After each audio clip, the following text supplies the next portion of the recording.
Maggi చూపిస్తాను అనమాట. మా కాలేజ్ డేస్లో ట్రై చేసింది.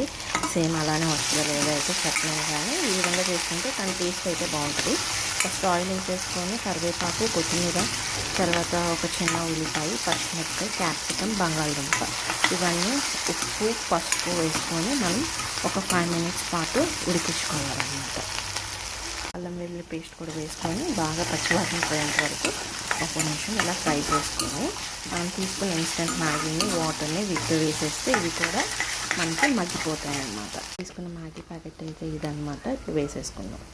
ఇంట్లోకి ఎగ్ వేసుకోవాలంటే ముందుగానే మనము ఎగ్ని ఫ్రై చేసుకొని ఉంచుకోవాలన్నమాట. సో నేను ఇప్పుడైతే ఎగ్ అయితే మిక్స్ చేయట్లేదు. ఎగ్ మిక్స్ చేసుకున్న వీటిలో బాగుంటుంది. ఈ విధంగా ఒక నిమిషం ఇలా ఫ్రై చేసుకొని ఇప్పుడు మనం వాటర్ అనేది యాడ్ చేసేసుకోవాలి. ఇది మునిగేంత వరకు పోసుకొని ఇప్పుడు వడిచ్చిన పౌడర్ కూడా దీంట్లోకి వేసేసుకుందాం.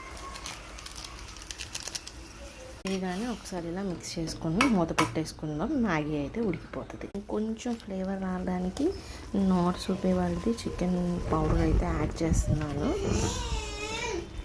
సో ఇదైతే అప్పుడు నేను కాలేజ్ టైంలో యాడ్ చేయలేదు, ఇప్పుడు ఉంది కాబట్టి అవైలబిలిటీ యాడ్ చేస్తున్నాను కదా. ఒక 10 minutes అయ్యాక చూద్దాము.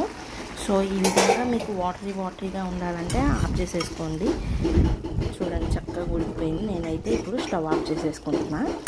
మీకు నచ్చినట్లయితే please like, share and subscribe my channel. Thank you for watching.